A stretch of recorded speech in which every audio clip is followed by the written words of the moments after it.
Welcome back to Sunrise today. Well, now we've got Mr. Frank Esanobi, who is the governorship candidate in Delta State for that's African Action Congress. That's the AAC. Thank you for coming on this morning. It's a pleasure, Chamba. And then in Abuja, we've got Dr. Victor Adodi, who is a senatorial candidate for Kogi East. He's also he's of the African Democratic Congress, the ADC. Thank you for joining us in the studio as well. But let me get your quick response. Let me start with Dr. Adoji. What was your impression? What did you come away with from the president's New Year message?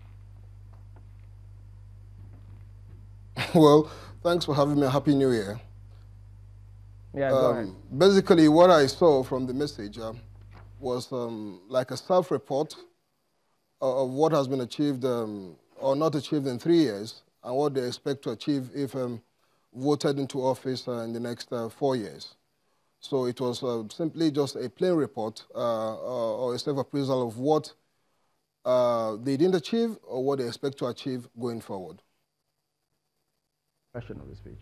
Yeah, so I think the speech was, as a speech was okay. I didn't expect anything different coming from the president, but the concern is not just the speech, but is to watch the action that follows the speech. And my impression is that the actions have always been different from the speeches.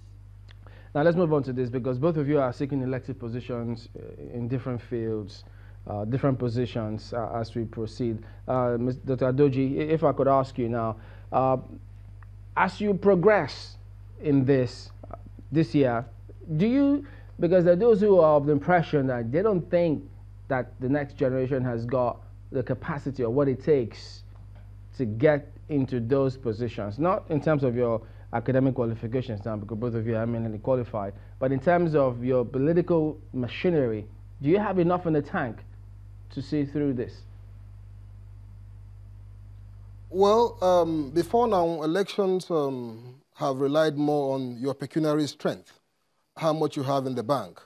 But that is cascading in favor of those who actually own the process, talking about the people, women and youth. If you rely heavily on that, I have much more than enough in the tank to run the course of this election. Yeah, so for me, I'll tell you that it has been the excuse, or it has been the gimmicks of those who have been in power to paint this picture that the young people are not ready to take over power, the young people don't have what it takes to take over power, just for them to remain in position of authority.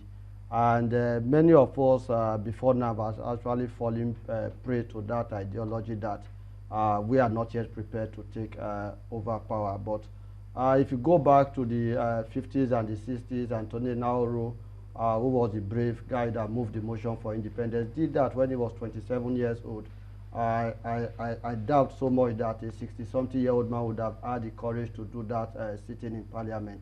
So we have overcome our fear, and the biggest fear of it is the fear that we do not have the amount of resources that is required to take part in elections. And I think our coming on board this time around has put to lies those assumptions that are made that we are not prepared. But if you look at the structure, the Nigerian political space, and how people emerge getting into office, such as yourself and he in Abuja, over the years, it has been coming through a structure. Your party is relatively young.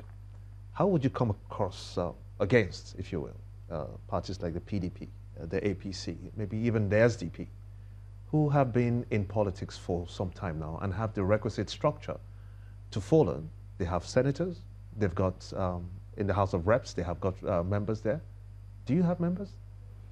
Yeah, so the African Action Congress, founded by publisher of Sahara Reporters, Omoyele Sowore, got registered as a political party pretty 3-4 months back. That should be in August 2018.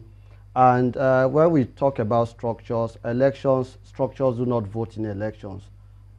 Structure is a term that has been coined by those who have held us hostage politically to deceive us into thinking that ordinary people will not be able to take part in politics. People that vote in elections are individuals. They are the electorate. The senators you are referring to, members of the House of Rep that you just referred to, when it comes to election, they translate to 1 vote each for them as individual persons. And so what we have been doing as candidates and as the African Action Congress, as far as the African Action Congress is concerned, is going directly to the electorate, speaking to the people that need to hear about the message. And I can assure you our messages are getting to the right places, and we are expecting to see the impact during the general elections. Dr. Adodi, the issue of structure here, well, he's talking about his party structure. Is it just about the party structure, or you as an individual having a structure that you can work with in winning an election? Well, elections are usually a partnership between the party and the candidate. I can't say what percentage influence which now, but people are beginning to look at the quality of candidates to determine what party platform to support. If you look at the last registration, the African Democratic Congress came third in terms of candidates or aspirants registering to run, on their platform. So more than ever before, this time around, you are going to be seeing the quality of the candidates they are offering having more impact, on the electorate. Come to think of it, most of the electorates think the big two have failed in delivering dividends of democracy to them, and then the only credible alternative open to them are those who have the quality candidates, and I think on this occasion, in the Kogi Central District, it will be the African Democratic Congress, the ADC. Yeah, I'm just wondering, Dr. Adoji, you had a stellar career, you have several MScs and PhDs, you left all of that to get into politics. Why?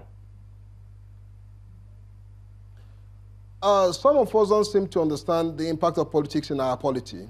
It influences virtually everything we do, from your education to the way you live, to the way you worship, to the way you sleep. So we are trying to take it to the cradle so that once we influence the source, then every other thing can take flight. It's the point most of us have missed before now, and we were trying to, as it were, resculpt it.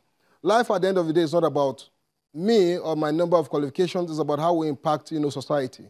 One single policy in education, one single policy in the economy can make everybody feel, a bit of governance. So it's about going to the source to influence, the generations, the nations, and the peoples of our, of our civilization.